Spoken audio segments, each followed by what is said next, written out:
Welcome to LSAT Unplugged. Thank you so much for having me.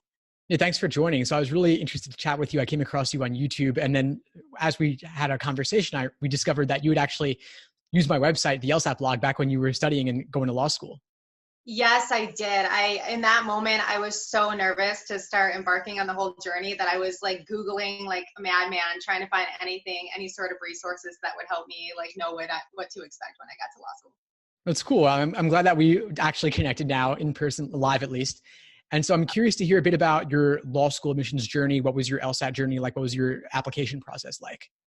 So when I first started looking into law schools and trying to figure out where I wanted to go, my husband and I actually were living in Portland, Oregon at the time. So I was looking into the University of Oregon. I was looking into Michigan, New Orleans, all those schools. So essentially, what I first looked at was how and where I wanted to spend a good 2 to 3 years of my life. So I definitely think that the environment, especially now being in the law school environment, I think that deciding where you want to be for that good chunk of time definitely does play into it. Also, I was looking at the programs that each school had to offer. The school that I'm with right now offers the Innocence Project Clinic.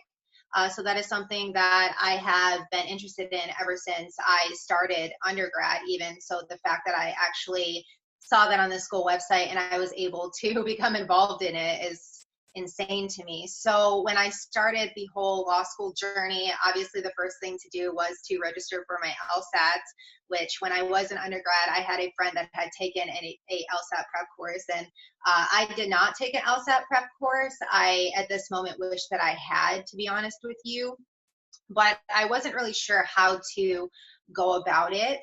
I used the Kaplan materials, and after our discussions, I found that a lot of their questions aren't reflective of the LSAT, which is something that I wish I would have known, because when I had gone into the LSAT, I had found that the questions were actually a lot more difficult than the ones that I had been practicing. It was literally like, studying this, getting there, and it was something totally different.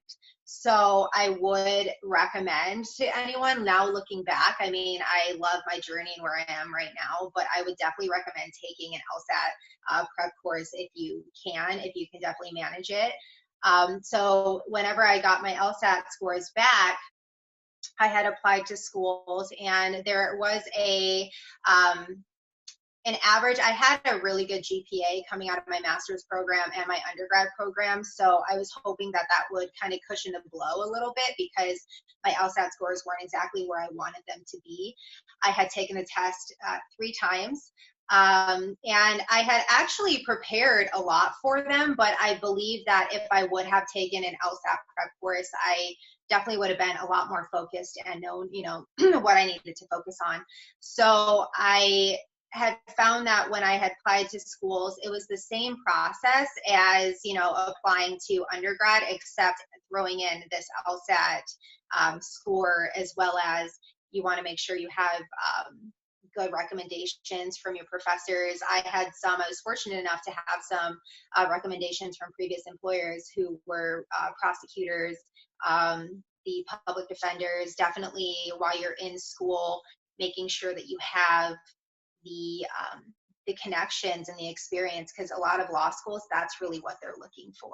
Working and having connections and having real world legal exposure, I would imagine, is so helpful.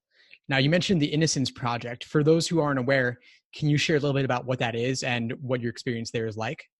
Oh my gosh, I love it. So the Innocence Project is a nonprofit organization and actually spans across the entire United States, which I don't know if there are any Netflix buffs watching, but Making a Murderer. So Stephen Avery actually was exonerated through the Wisconsin Innocence Project. So essentially it began with a way to exonerate wrongly convicted persons, and it focuses on changing legislation as far as DNA goes. So a lot of our cases that we handle now work with DNA exonerations. So for the last 6 to 7 months, I've had the opportunity to actually have hands-on work with real cases, and it's been an awesome learning experience. So Well, that's super cool. How has your experience in the real world with the Innocence Project, how does that differ from maybe the TV or Netflix portrayal of,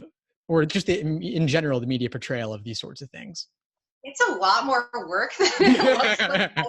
I think whenever you watch Netflix and everything, it looks like all glitz and glamour, that you always get to spend all your time in court.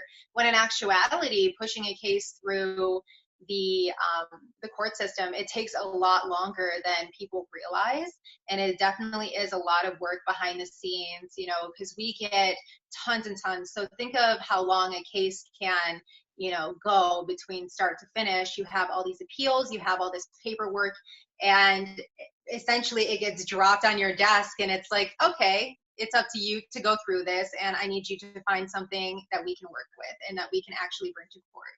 It's so funny. So yeah, it's like the media, they're only showing the juicy, interesting parts, not all the behind the scenes grunt work that makes it. I'm thinking of like the movie The Social Network, where it's like Facebook is suddenly an overnight success without any programming involved. They don't show anyone sitting behind a computer typing, right? Yes, they don't. And it's definitely like volunteers. And it does, I believe one of the reasons why it does take so long to get the cases through is because since they are nonprofit and they are funded through like grants, donations, things like that, is that there isn't enough funding to pay personnel unless they're volunteers and they're just giving their time, which is why I'm thankful that actually the school that I go to now, they recently helped exonerate someone. So that's actually when I was applying to law school, I was like, that's where I need to go. Wow, So, wow, that's really cool. Yes. So you're doing this real world work in law school, and of course you're also doing the typical law school studying and exams and casework and such. How does that differ from what you did in undergrad or in your master's program? And what would you recommend to students who are not yet in law school but looking to get more of a handle on the academic side of things? Oh my gosh, definitely it is a different beast, is what we like to call it. So in undergrad, I feel like it was definitely a lot more relaxed. You like go to school or you go to class, you might have like a few papers to write here and there, or tests to study for. But getting to law school, definitely our school will tell us that they break us down to build us back up, and they are not lying. Because I find, especially in classes, the Socratic method, which for anyone watching who doesn't know what it is, it's where they will randomly call on a student. You have to stand up in front of a class of 45 to 50 plus students and answer, and they will literally just hammer you with questions.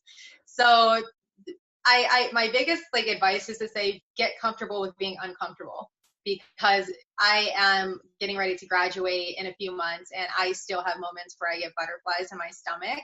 But definitely the workload is a ton more than I witnessed throughout my master's program, throughout my undergrad. It's the amount of reading that we have to do depending on how many classes you're taking. My school is one of those that actually allows weekend night, and so depending, you can actually go part-time. I'm not familiar with how a lot of other law schools, I believe they maybe only allow you to go full-time. I'm not really sure. So depending upon the course load, you're looking at least 50 to 100 pages of reading. And then you need to brief the cases, which briefing requires you obviously to read the entire thing. You need to find the issue, the rule, why is the court ruling a certain way. So aside from just, autopilot reading everything, you actually have to sit down and comprehend this information that you're reading. And you do this all before you get to class. So that was definitely a lot different than, you can't just sit back in class and witness the learning anymore. You're actually pulled into it, and it's not something that you can just sit there and just take in.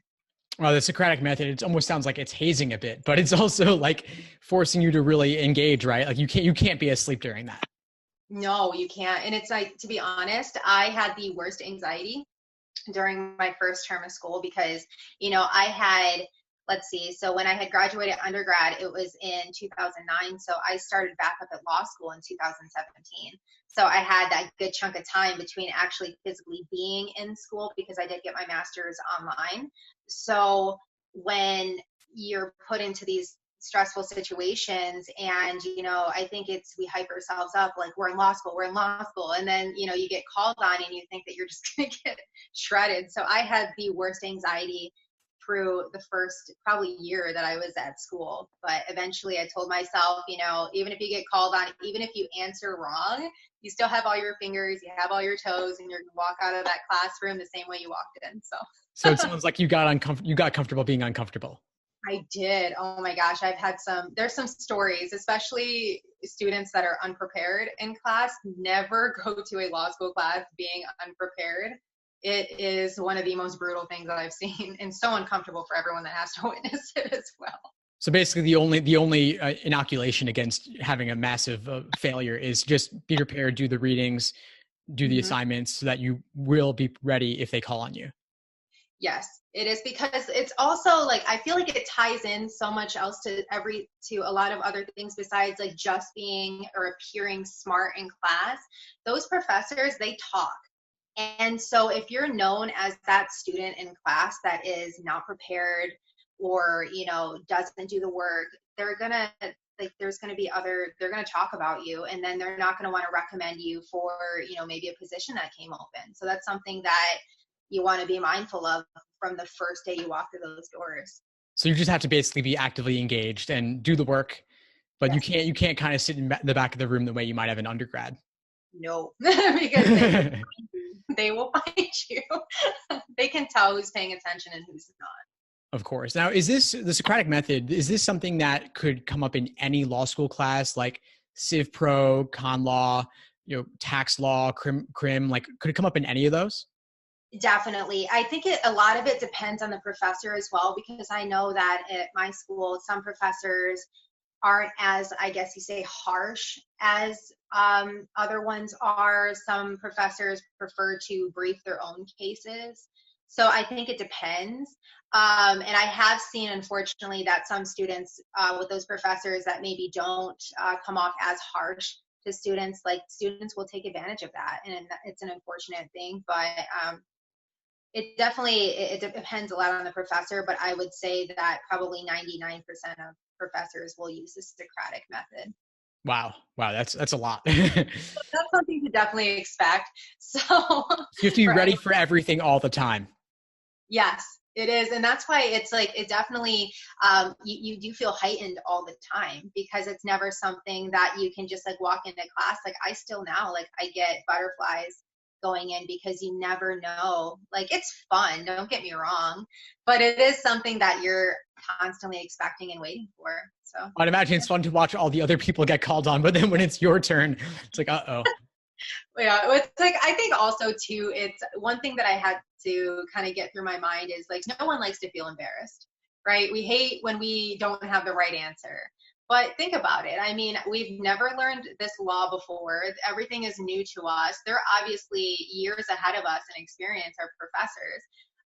So we have to be forgiving of ourselves. And also, like, we're looking at other students that might get called on in class, like they're going to look at us the same way. We're all in there together. So don't be afraid to not have the right answer. Of course. No, it's kind of funny. I didn't go to law school, of course, as I said, but I actually took a law school style class in undergrad. And the professor, he was also the president of the university. So it was like a big thing. Like, and he called on me and I totally fumbled. And it was so embarrassing, but at least I knew that like other people had also fumbled. And so although my cheeks did turn bright red and I started sweating and got uncomfortable, like everyone else has been through the same process. So it wasn't that big a deal. And it actually, what I found is that it doesn't really, the exams matter much more in terms of your grade. Definitely. I know that with my school that they don't grade on, I guess you say, like preparation or how well you answered a question. So it's not like you get extra brownie points because you answered, that question right on Tuesday. What matters is the amount of work that you put in behind the scenes to prep and get ready for an exam. That's really what matters. Right. And of course the content is new. Like you said, no one's done this stuff in undergrad, really. Like there aren't really undergrad law classes too commonly anyway. So it sounds like from what you're saying that the biggest prep you could do is like get used to reading a lot, get used to being prepared for class. And then maybe just to handle some of the nerves around Socratic method, would you think that maybe something like public speaking could be useful? Definitely. I think getting involved with the moot court and mock trial, which mock trial is something that a lot of schools do, and that I know that a lot of employers love to see on a resume. So essentially it is what it sounds like, a mock trial where you have your Prosecution, defense, you get to question witnesses, and so that's mock trial. And then with moot court, it's essentially you learn both prosecution, defense sides, and then you have just a bunch of judges just hammering you with questions, and then you go through rounds. So I would recommend that anyone who is petrified of that to definitely put yourself in as many uncomfortable situations as you can, because I promise you will grow from it, and it's going to definitely make a difference. Wow, that does sound grueling, but at least if you do it in undergrad where the stakes aren't the same, then that Yeah. could put you in a better position. Did you do those in undergrad, either of those? I did not, no, none of them. I actually had the only practical experience I had coming into law school was I worked in a court, and I worked with various law firms. But as far as what I've learned at law school, it has been a totally different beast. So Wow, much. yeah. It sounds unique. And just could you lay it out a little bit more, the difference between mock trial and moot court? So mock trial is you have you get a teammate, I guess. So it's like you have your prosecution that has 2 students on it, and then you have your defense, which has 2 students on it. And then I believe that the other side will take turns kind of being like the witness. So you get a fact pattern ahead of time, and you get whatever side you're on, prosecutor, defense, and then they play out this mock trial where you are asking questions to the witness, and more or less they rule on who made the better argument. So you have to get used to doing an opening, doing your closing statements, laying out the law, and essentially proving your case. So it's literally like a real life experience. And then with moot court, our school, I believe, came in second for the moot court competition in New York City. So I have to brag about that. Oh, wow. But essentially what it is you are put in front of a panel of judges, and they keep asking you questions about your case. And they're like, so what happened with this case? What happened in that case? Where's your law coming from? And they're just coming at people left and right. And so whoever, I guess, argued their side better gets to move on to the next round, so on and so forth. So mock trial is, playing in a courtroom, and then moot court, you're more on your own. You compete against other people. Wow, that sounds really tough. It's But kind of scary. a good experience too, I suppose. I suppose that lawyers want to see that you've been through that process, because obviously that can relate to what you might do in your career down the line. And that's definitely like a good recommendation. I found that as I've been moving through, because I think one difference between undergrad is I wasn't as involved probably as I should have been in programs, where once you get to law school, you want to be involved in those things. It's like no one wants to openly stand up and be like, hey, pick me. I want to feel awkward for 30 minutes, but down the road you're going to have that experience, and if a employer sees that on your resume, they're going to want the person that has more experience. So it's kind of choosing to take that little bit of uncomfortable like feeling you might have versus an employer that wants to choose you over the next person just because you have that experience. Of course, it could pay off down the line. Definitely. Yeah. Now, we talked a little bit about preparing to be called on by the professor for the Socratic method, but what about preparing for exams? What if you found that now you said that you're finishing up law school now, so you've been through 1L, 2L, finishing up 3L. It's been a long journey, I'm sure. What advice do you have for students who might be entering now in terms of what to do the summer before law school to prep, or what to do for 1L fall semester? So I have to say that I did not do like a ton of preparation in the summer before, just because like I had that undergrad mentality, right? I'm like, okay, so you just show up on the first day of school and you just kind of work your way through. It's not that right here. So over the summer, I would definitely recommend going on your school's website, figuring out the scheduling. I know that a lot of law schools will put on the first week's assignment online. So you have to actually have an assignment prepared that first week. So you don't get to just show up and take it in. They will start, with the case briefing. They'll start calling on people like the first day that you have them. So definitely check the school website to make sure that you have a good handle on the assignments. Make sure you get your textbooks. You can't get through law school not having your textbook. You have to have those. It's like, I know that a lot of students in undergrad maybe didn't buy them. I know that a few of my friends didn't, but you have to have your textbooks. I would recommend, if you can, taking a campus tour. I didn't get to, unfortunately, but I mean, I wish I had, just to have like a better understanding of the layout and everything. And also I know that some schools offer the ability to meet the professors beforehand. The more professors get to know you on a personal level is better, because even in class, like if you speak with someone outside of class versus that like person that's in the front of the room, you know what I mean? Like you develop that that personal relationship with them, and class isn't as intimidating, and you feel more comfortable engaging, right, with someone that you've had previous conversations for versus someone that just, you know what I mean, you see in class every day. So as far as exams go, I would recommend not waiting until the last minute. Like, do not do that, because we're looking at, our school does midterms and then finals, and they'll do like assessments throughout the term just to kind of see, make sure that you have a grasp on the law, which has helped out a ton. So what I like to do is I'll take my notes after class and I will review them. I find that one of the big things that a lot of students do, which actually impacts their finals, is that they will spend more time prepping for class and briefing their cases because they're petrified to get called on and not have the right answer than they do reviewing the information that they are actually going to be tested on. So reviewing your notes after class is a big one, because then you're going to keep building that information, and then as opposed to just like cramming it all in, you know, like a week or two before your exams. So preparing your outlines as soon as you can, I would recommend. And I don't think that there's any right or wrong way to prepare your outlines, but even in that sense, if there's a question, you can always go and ask your professor. And I also like that about school too, is that we have like a more personal relationship with our professors, and that it's not like undergrad where they're just that, you know, person that you go see whenever you need like whatever question answered, but it's like they like to engage with you and tell you this is what I want. So starting your outlines as soon as you can is definitely going to help you. And studying throughout the term, as opposed to just waiting until, you know, the night before midterm, because you cannot cram as much information as we have into one night. Right, of course. So it sounds like you want to build your understanding and solidify your foundation every step of the way, every single week. And then also it sounds like you're recommending not to get too focused on the Socratic method and getting called on. That could be a distraction from what really matters.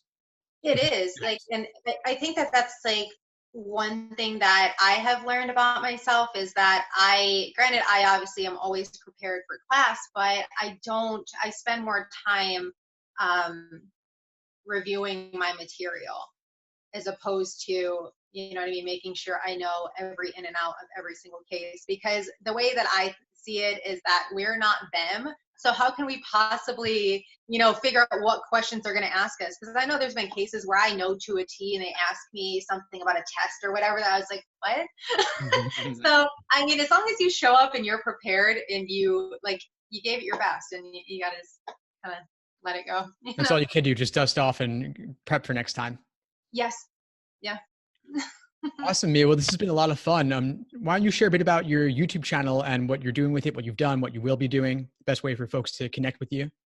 So what it is right now is when I started law school and, you know, getting ready to go, I wanted to see what other people were experiencing in their law school journey. So I would sign on, you know, Google law school blogs. And so I would kind of see what they would do on a day-to-day basis. So then that's where I got the idea. I was like, you know what, I'm going to start blogging my experiences, because I'm hoping that through my experiences that I could help, you know, other people as far as like what they can expect, you know, through law school and everything. I also do have a side business where I do makeup. So that's one of the things that I do that's focused solely through social media, as, you know, money on the side for law school, since obviously it'd be very difficult to work full time being in law school. So yeah, I love to blog and I love to share my experience, and I'm hoping that I'll be able to do the same thing as I'm prepping for the bar as well. Awesome. Very cool. We'll have to do a follow-up as you prep for the bar. Yes. I'll be coming to you for questions. Awesome. All right. Well, I'll do whatever I can, at least with the mindset stuff. Well, yeah, this has been a pleasure. Thanks so much. I'm sure that our audiences will find this super helpful. And I'll make sure to link to your YouTube channel below in the description for this episode. Awesome. Thank you so much. Thank you. Take care.